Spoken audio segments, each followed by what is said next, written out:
at some companies, what I've heard of. Then we'll talk about what the ransomware actually does, how that one worked, what it did in the networks exactly.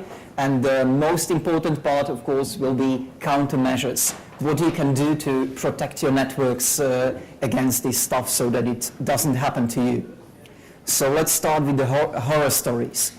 Will have seen such a screen live on his computer at his company? No one? Okay, one guy. Yeah. So, really, bad luck if you've seen this. Yeah, many companies got hit by this, like the Ukrainian National Bank. Even customers of these banks could see it because it was on an ATM machine. Or you went to a local grocery store and the point of sale devices were attacked by this ransomware. But apparently, according to some Twitter news, it got even worse because Ukrainian energy company got hacked. And yeah, these are companies who control nuclear power plants. So hopefully the core systems were offline, air-gapped, totally isolated from the other environments. But yeah, it went bad. So most of the companies which got hit by this ransomware were located in Ukraine, because that was the main target of this attack, according to some researchers.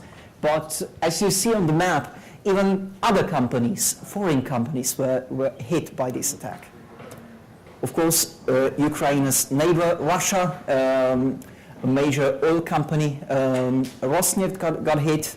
From the Western companies, you might have heard about Maersk. They were pretty public about this outbreak, and they also released some financial statement, and it says that they've lost 200 to 300 million US dollars because of this breach. Like the ship's navigation system were down.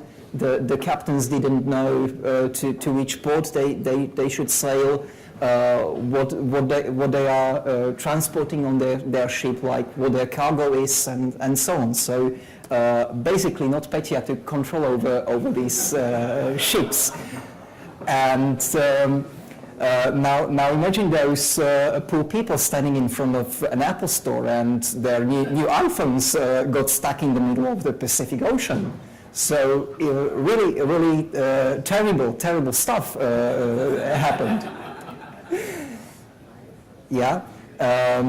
Even pharmaceutical companies got hit by NotPetya. Some manufacturers, the manufacturer of Oreo got hit, which is of course tragic, or it could have had tragic consequences. Another company, the manufacturer of Nurofen or Durex got hit, and they've lost 110 million pounds. This company, so also really tragically hit. Or British law company DLA Piper, they were also quite public about this, and really their entire exchange infrastructure went down, probably in even Active Directory infrastructure, but they go hand in hand. So their employees got SMS messages telling them that the communication will be just mobile. And when the employees came to work, they've seen notifications like this one saying, don't turn on your laptops. If you brought your laptop from home, it's probably safe, but don't turn it on because the malware, the worm is still going through our network, and as soon as you connect it to the corporate network, you will get infected and it will get wiped. But this company was still lucky enough that their mobile phones worked. because there were other companies using third-party mobile device management solutions. I won't name them. But what would happen to them as soon as the MDM solution lost connectivity to AD, and after some period, a couple of hours, it started wiping their mobile phones. Really.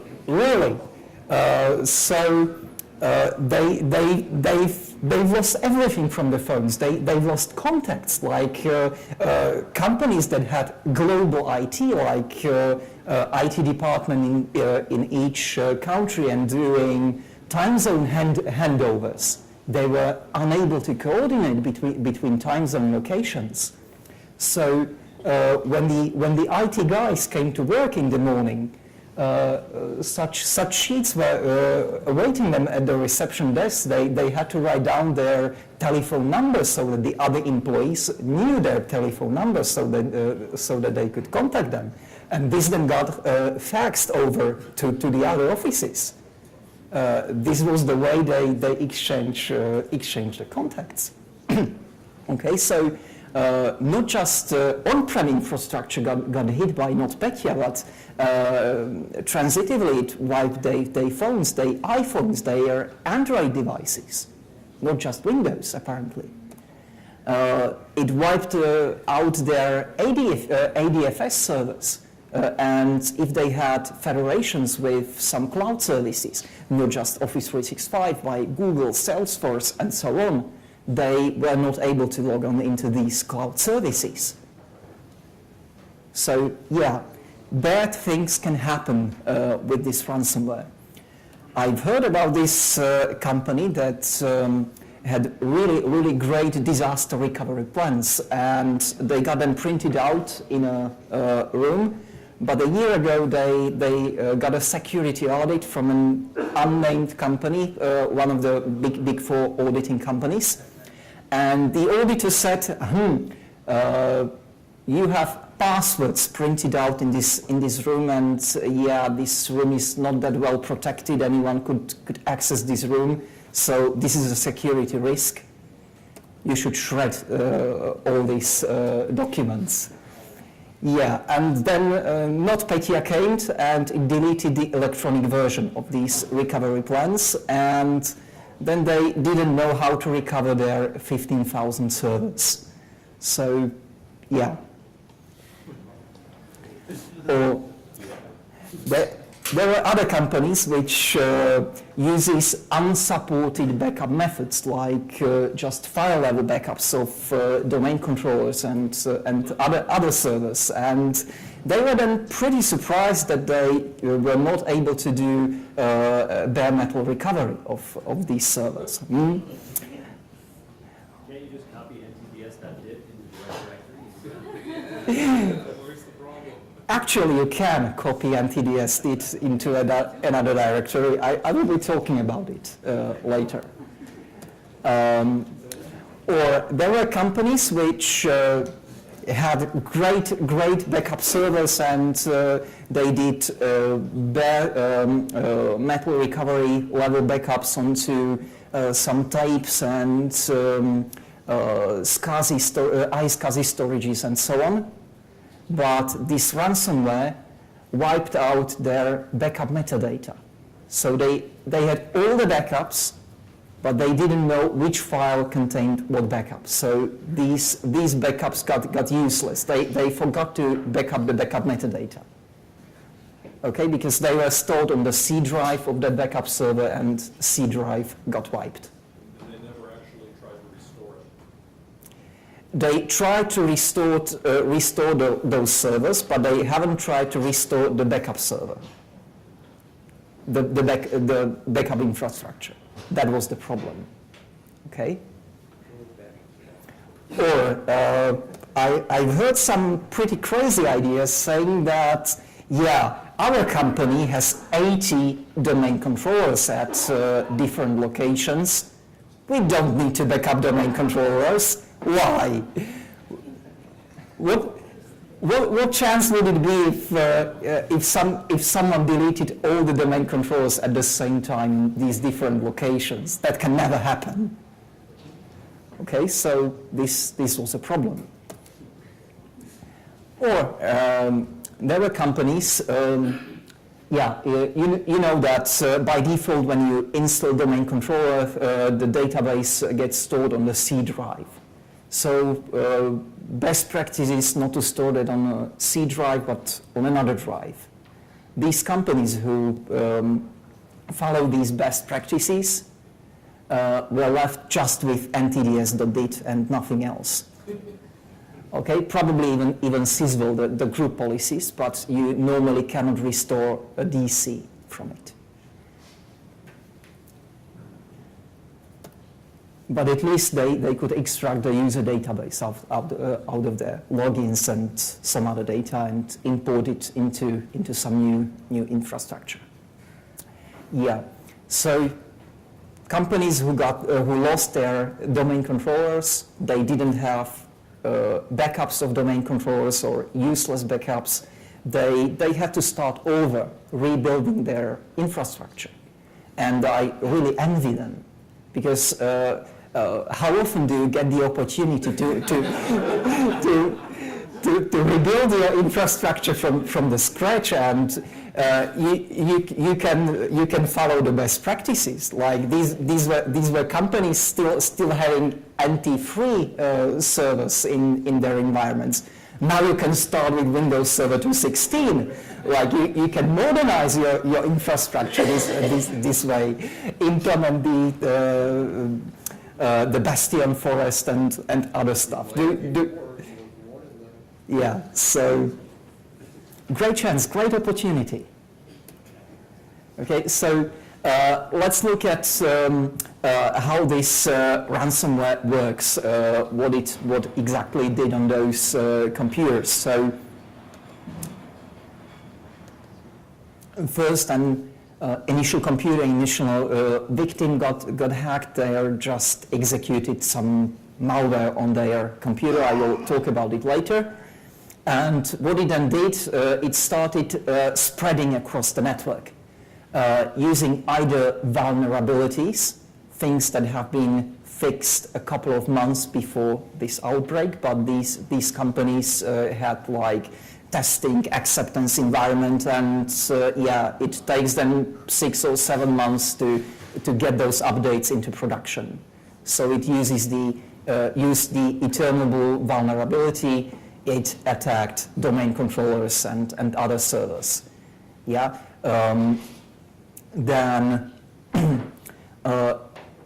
even if they have patched servers fully up to date, it used pass the hash attacks. It automated pass the hash attacks, like thing Alan has been talking about today in the morning, like companies that are saying this can never happen to us, no one would do pass the hash attacks in our company.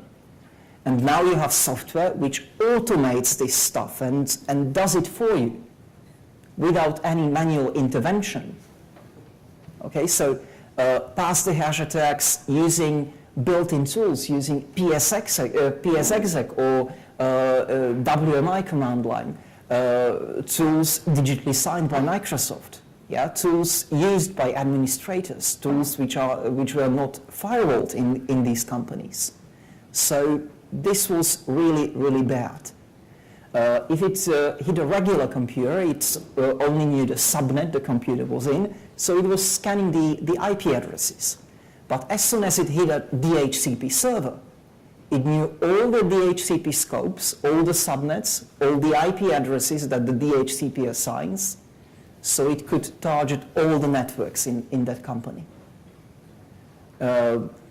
Similarly with DNS servers. Once it hit a DNS server, it extracted the list of all the IP addresses and boom, attacked those servers, computers, targeted them.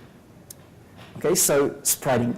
At the same time, it started encrypting the C drive, contents of the C drive, some files, and after an hour, it injected its code into master boot record, restarted the computer, did some more encryption, it encrypted the master file table, and displayed message. Yeah, so this was the end game. So very, very malicious code. Okay, so how did it get to the first computers in those companies? Well, it turned out that there was a Ukrainian software company developing some financial products and invoicing and stuff like that, and they hacked their auto-update servers. So every client of this company got a new version of the software with this ransomware bundled inside of that update. So thing that was probably even digitally signed by this software vendor got on those computers. And regarding those Western companies that got hit, probably had some offices in Ukraine and had their invoicing and other stuff, HR, outsourced to these companies. Yeah, question? Another question to comment, because that happened like months before. So that's important to know that actually this had happened like a month before attack. They got a source code, they modified the source code, like a sleeper version of the executable was on the machines distributed, just waiting for a signal which went as a request. Yeah, so that was the attack. Yes, Tomáš has said they were waiting on those target machines to get a command because they simply wanted to get the mass, the great huge amount of computers undetected, and then boom, snip and start encrypting.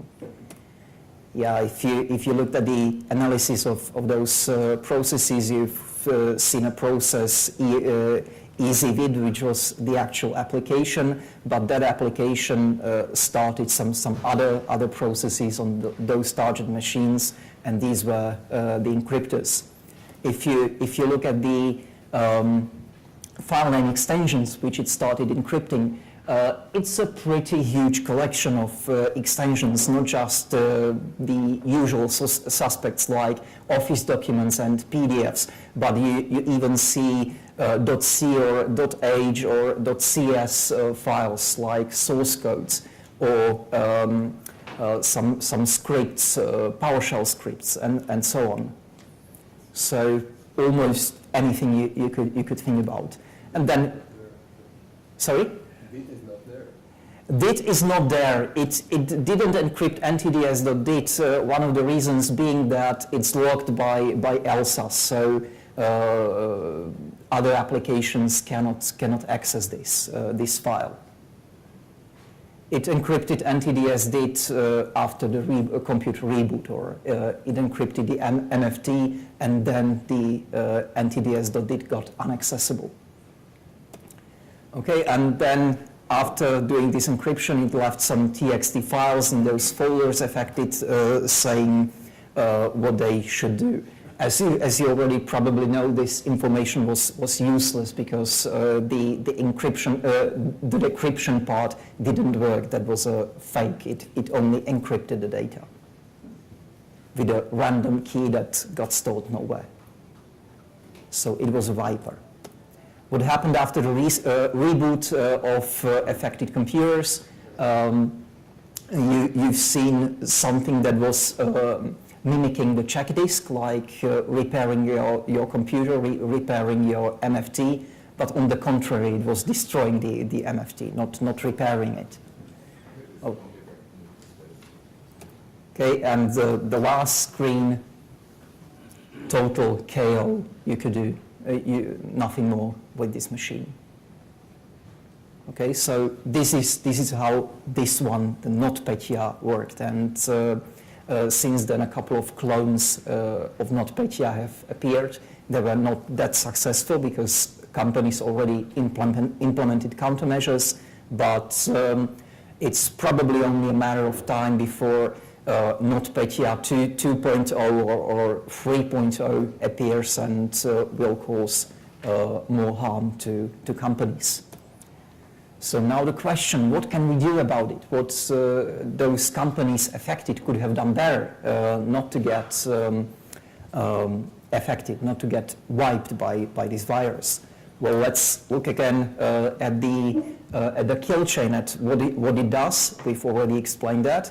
And you can go through all the steps it does, and at each level you can implement some mitigations in each of those steps. And if you eliminate some of those steps, some of those actions, you can be safe.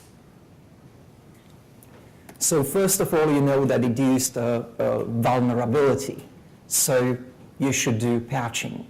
As soon as updates get released, you should, of course, do some testing, but that testing should only last a couple of days, not a couple of months or even years.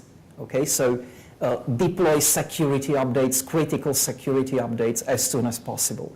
And if you know that there is some malicious code that's already misusing this security vulnerability, you should definitely patch at least the domain controllers, exchange servers, the core infrastructure on which you depend. Of course, you might have some legacy clients. Question? Do you have any sense of how often patch testing actually detects a problem with the patch that would prohibit you from deploying it? How often patch testing detects a problematic patch? Well, I think you need to distinguish the service.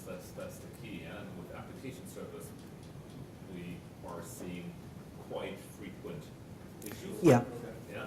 It might be. With AD, a pure single service server, I would expect fewer. That's my expectation. Yeah, it might be application specific, driver specific, configuration specific. So yeah, but it can happen, and it happened 2 months ago. That was, I think, that was a pretty known case when Microsoft has released an incorrect update to Windows Server Update Services customers, and they put it back an hour later, as soon as they found out that the update was incorrect. But the harm has already been done. Many companies have updated their servers as soon as possible, and those servers started blue screening. So yeah, it happens sometimes. Okay, so if you have legacy computers, legacy clients which you cannot update, some XP machines, yeah, for any reasons, then at least put them into an isolated network so that they cannot communicate with other machines. Put them into some quarantine, implement other countermeasures.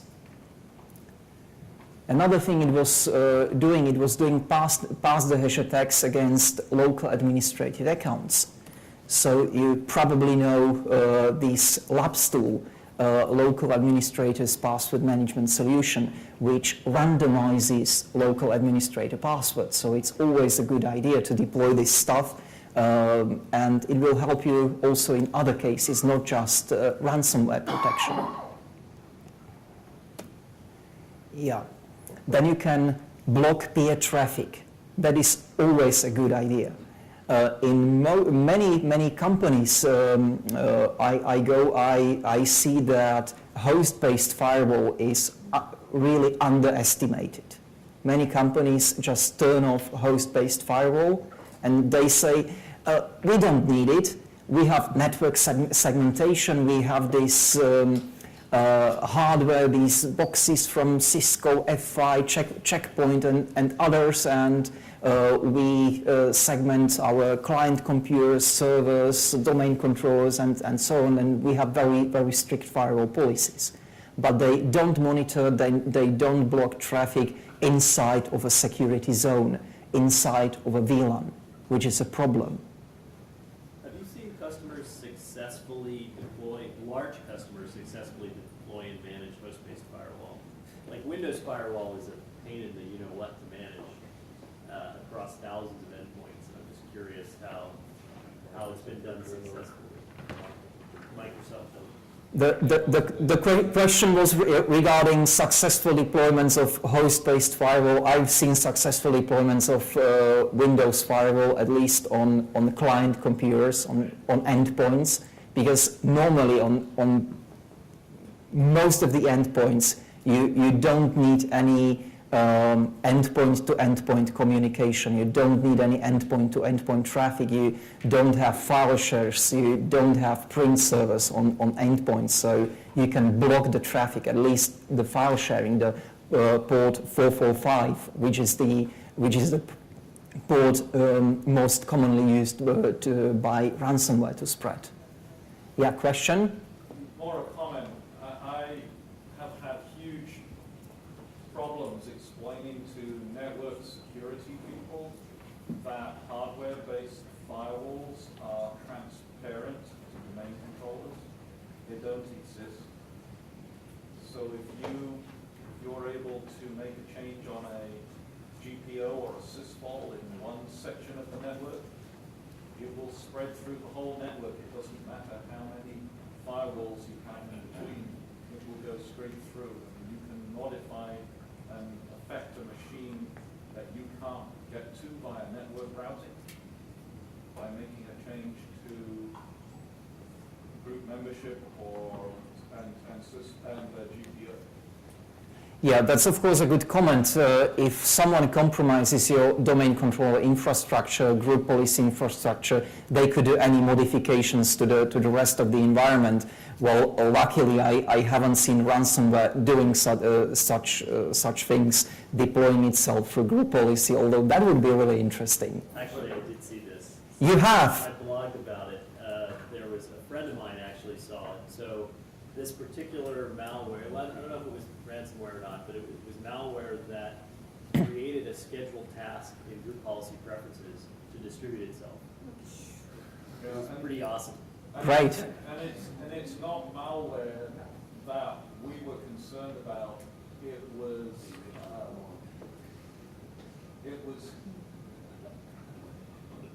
I don't know what the right. It was like IP theft. Okay. The stuff that's going to go malware tends to be very noisy and you'll see it. It's the stuff that you don't see. Yeah. That's the one that concerns. Thanks for the comments. I really like the idea of a scheduled task being deployed through group policy. And yeah. Actually, the weakness there was that the user that was compromised had edit access in the GPO. So it's sort of another argument against widely delegating group policy administration. Yeah. Well, when we go back to blocking the peer-to-peer traffic, you of course need to manage those workstations. You have some centralized AV solution, system center configuration manager, operation manager, and so on. But these things should be isolated in separate network segments and do just firewall rules from these specific network segments, but don't allow it inside of this segment. Okay, and you could effectively containerize that infected machine so that it doesn't spread from one computer to all the other computers inside of that networking segment. Well, you can also deploy Windows Defender Credential Guard on Windows 10, which also blocks some types of pass-the-hash attacks because it hides the hashes and Kerberos keys from computer's memory. Or Remote Credential Guard, which allows you to securely manage computers through RDP without exposing your credentials, your NTLM hashes to those remote computers you are managing. I've already told you that that NotPetya ransomware started encrypting files, then it modified the MBR, rebooted those computers, and encrypted the entire MFT. If those companies had UEFI secure bot implemented, this wouldn't have happened. Because after the reboot, the secure boot functionality would block the machine from booting. So you would see some warning on those computers that MBR had been modified and that the computer cannot boot. But this is a better case, because if that was a domain controller, you still have anti-DSD, you still have those registry hives, you can do some kind of recovery, and you can continue your work. But if you lose all the files on the C drive, if you lose the entire MFT, you can do nothing about it. Did they just change the MBR or the whole MFT? They changed MBR, injected their code, and after the reboot, that injected code starting at encrypting MFT. Okay, because they needed offline access to the hard drive. You cannot start doing it from Windows, so that's why they rebooted into their own operating system. Okay, so this could have prevented the catastrophe and minimize the damage.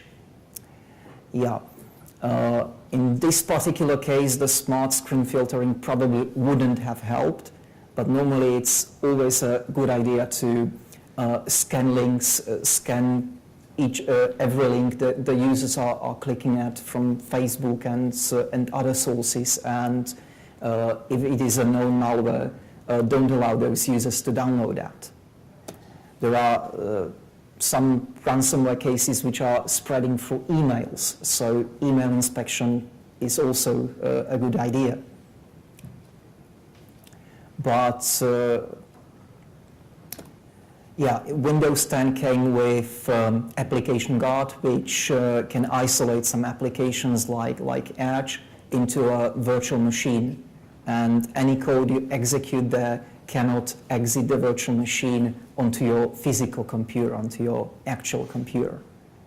But there is even a better way than just scanning for some malicious code, because you can never be 100% safe. If those tools are signature-based or they do some heuristics, they can only catch 99% of stuff, but you still have that 1% of stuff that could cause you harm and go undetected. So application whitelisting is the way to go. In Windows 10 you have Device Guard, which is quite complex to deploy, but in previous versions of Windows you had either UpLocker or software restriction policies, and you could deploy these. Who has done successful UpLocker or software restriction policy deployment for application whitelisting? Okay, thank you. So two of you. It's really complex, right, to deploy it. There are some companies who start with domain controllers, Exchange servers, or administrative workstations. Why?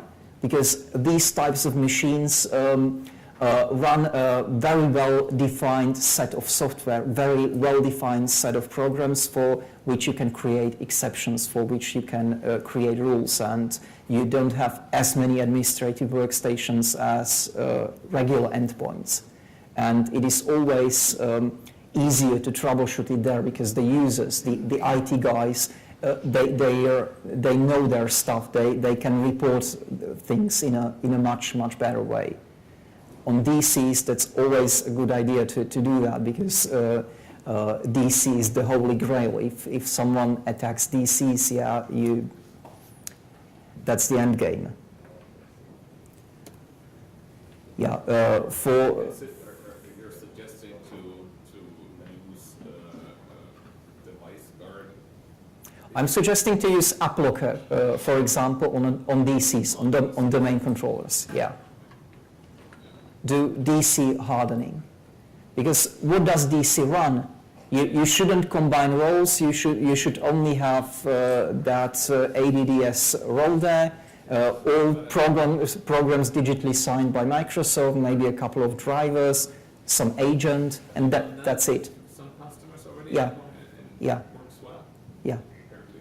Does it require a particular edition of server to use AppLocker? Because I think on the desktop it does, but I'm curious. On a desktop, you need enterprise version of the client, but on servers you don't need any specific edition.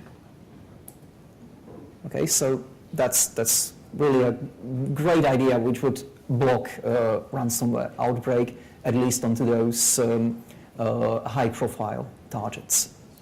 Okay, then local administrative rights. I've seen so many companies where each user was local administrator of his computer. If you have these rights, you have the debug right, you can extract those hashes from memory.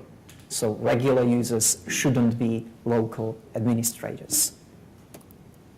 Tiering model, that's already something Alan's been talking about today. That's also quite hard to implement, but it is a good idea. It cannot always protect you. Like if you have unpatched domain controllers with that eternal blue vulnerability, tiering model wouldn't help you in that case. Why? Because you have that port 445, which is open to all the computers in the network.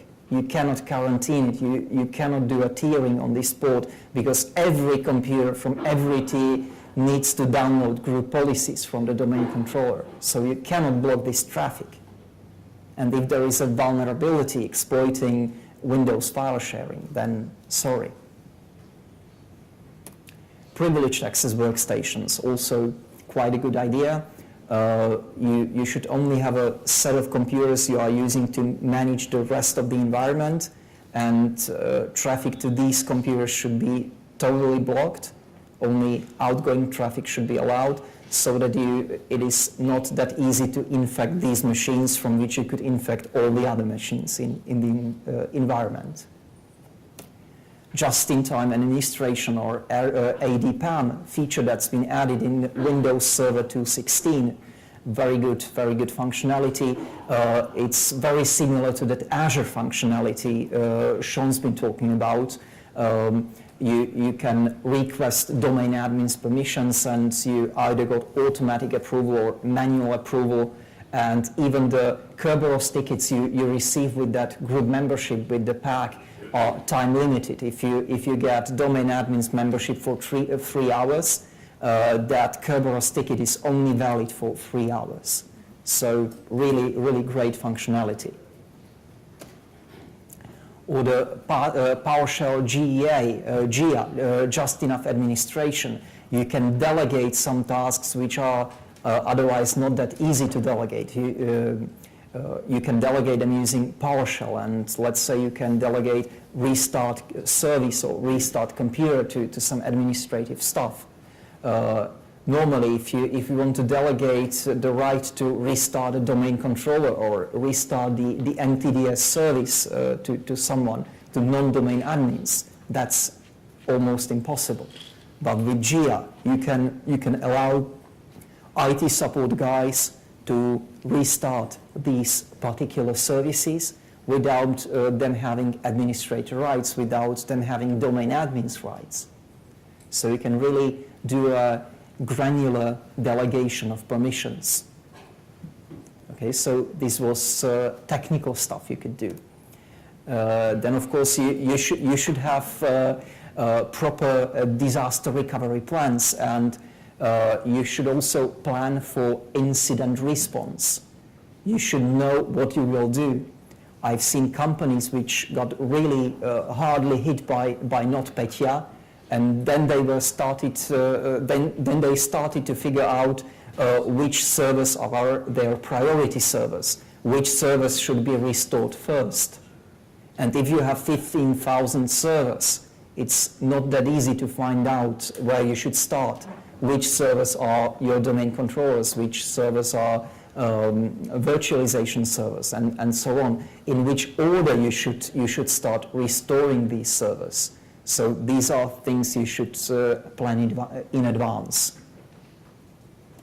You should always have malware-resistant backups, offline backups in some off-site locations, maybe. You should do some rolling of these backup media and so on, so that if anyone wipes everything, those backups remain unaffected. your deployment systems should be well protected, like System Center Configuration Manager or Windows Deployment Services, MDT infrastructure, and so on. I've seen a customer who used MDT to deploy each machine, domain controllers, and other servers. But their SQL server went down, and they couldn't spin up that SQL server instance, and so they were not able to deploy machines quickly, to deploy administrative computers, to deploy DCs quickly. Very funny story from an unnamed company. They had old HP servers sitting in their server room on the other side of the world in some data center, and they never accessed them through the ILO, through the out-of-band management boards or components, because Windows was running on those servers. Services were running for 10 years. But now they needed to reinstall those servers as quickly as possible. And then they found out, this ILO needs Java version 4 to install in the browser, but they only had version 6 or 7 on their administrative computers. So they went to Oracle's website to download the old version of Java. Oracle doesn't publish older versions of Java if you don't have a special contract with Oracle. So you should be prepared for these situations. You really should test these scenarios so that you have at least a couple of computers with all the versions of Java, so that you can manage those servers or upgrade those servers if they stop being supported. Put another management card into those servers. But this is something you should know about. Windows 10 wasn't affected by this ransomware because it contains some out-of-the-box new security features which protect memory against well-known vulnerabilities, well-known typical vulnerabilities like buffer overflow and so on. And in each release of Windows 10, you are getting new and new features, new and new levels of protection. And I'm not saying that this is bulletproof, but it decreases the probability of some vulnerability being exploited. Like in Windows 7, when you exploit a buffer overflow vulnerability, you might be successful with a specific process or with a specific service in 70% of instances.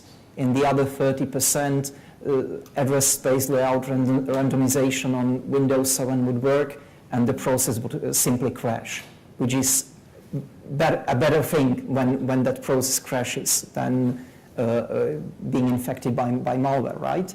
And the probability of such processing to crash increases in Windows 10 by each of these features, let it be control flow guard, kernel control flow guard, and others. Latest version of Windows 10, the Fall Creators Update, contains exploit guard. Do you know the standalone legacy product which it actually implements here? Emmet, yeah, great tool. This implements Emmet and adds some new functionality to Emmet, and you have it out of the box. You can configure it using group policy. So built-in Emmet, really great step towards increased security. Then you have this Windows Defender controlled folders feature, where you can block access to documents, desktops, and other folders on client computers to unknown applications.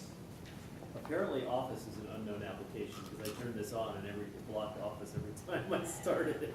Yes, you really have to do some whitelist, proper whitelisting and whitelist all those applications, and it takes time. So it's not something common users would be able to master.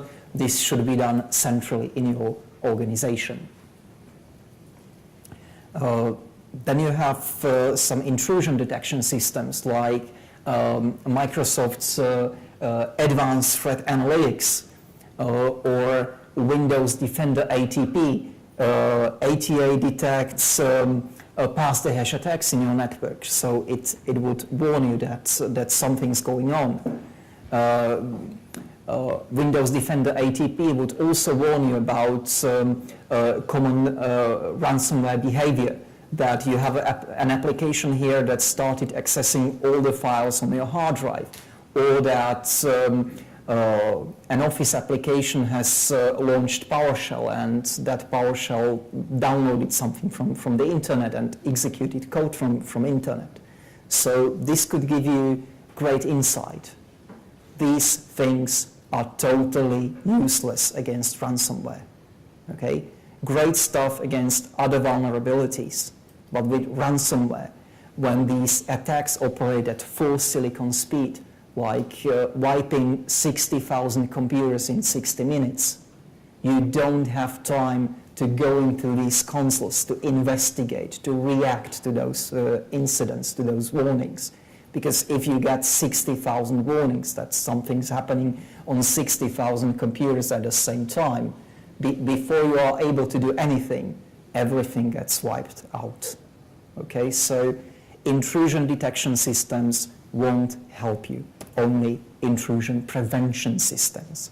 Things that not only detect stuff, but also actively block stuff. And there are some features coming to Windows Defender ATP that should contain intrusion prevention functionality, like actively blocking these infections, known and also unknown infections.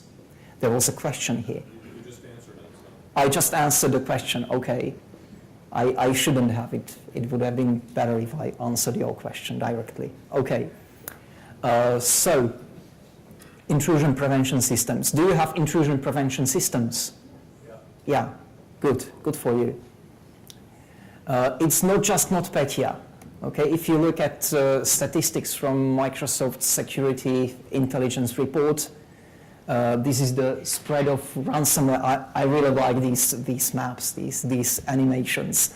The spread of ransomware during the last year was really global.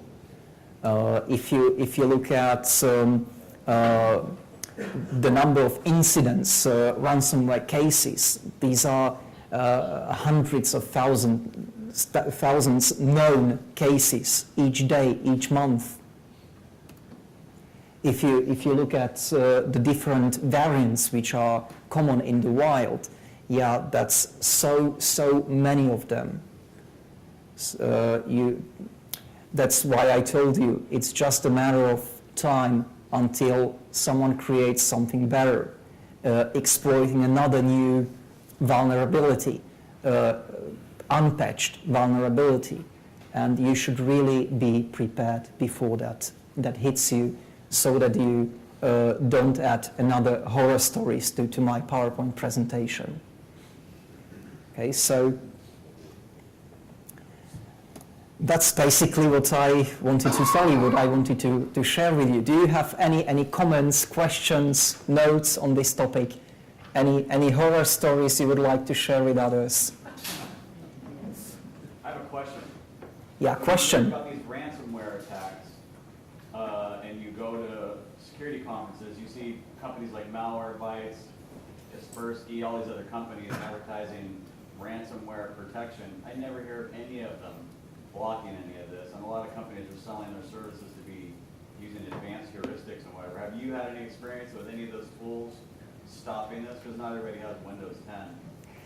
I had experience with those tools not stopping the ransomware. Like I had a discussion with a CIO saying, how is this possible? We had this expensive antivirus solution and it didn't help us.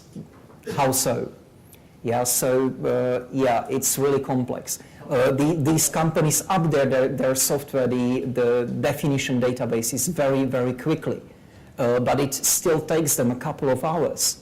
And if you have bad luck and if you end up in the first wave of the attack, well, they probably won't help you.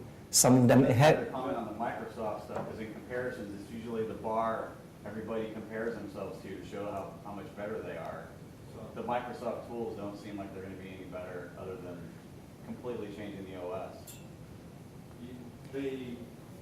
an answer to that one, the silence anti-protection stuff. Right here. They're 18-month-old versions protected against Petya. Oh, really? Okay, could you speak a little bit louder, please? You had an example of something blocking NotPetya, right? Yeah, silence is their version from 18 months ago. It's an AI-based anti-protection. It protected against Petya. Yeah, okay, so you have some antivirus solutions that have blocked Petya, but I think the You key could- there Well, is that the they're thing not is, it doesn't use signature files. So you install it, you can leave it for, I mean, they produce updates about every 6 to 8 weeks to the code, but you don't need to deploy them to actually frequently because it's using behavioral analysis and Yeah. not relying on somebody having generated signature and going and get it down. behavior analysis in antivirus solution is great stuff, of course. Microsoft does that too. But the attackers are not stupid. Those people can download trial version of that antivirus solution. They can check their analytical engine against that ransomware, and they could fine-tune their code so that they get undetected. And they check their ransomware against 50 different antivirus solutions, like they have their own virus total, right? And as soon as they fine-tune it, then they deploy the virus. They can even detect viruses. If I go back to the attack kill chain slide I have shown you previously, I should have commented on that.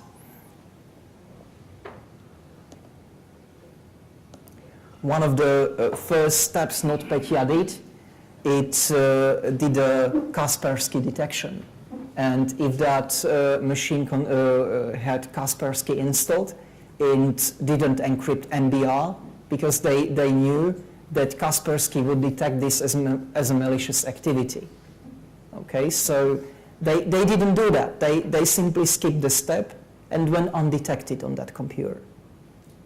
So even if you have heuristics, even if you have some AI, something seeing that you are doing bad stuff on the computer, they can always change the behavior of that malware to bypass these checks. The issue is it never got to execute, so it wasn't able to, it couldn't be bypassed because the silence stopped it from executing in the first place. Okay, there are some quite advanced solutions, but you can never be 100% safe. It will never catch everything. So the key message should be defense in depth.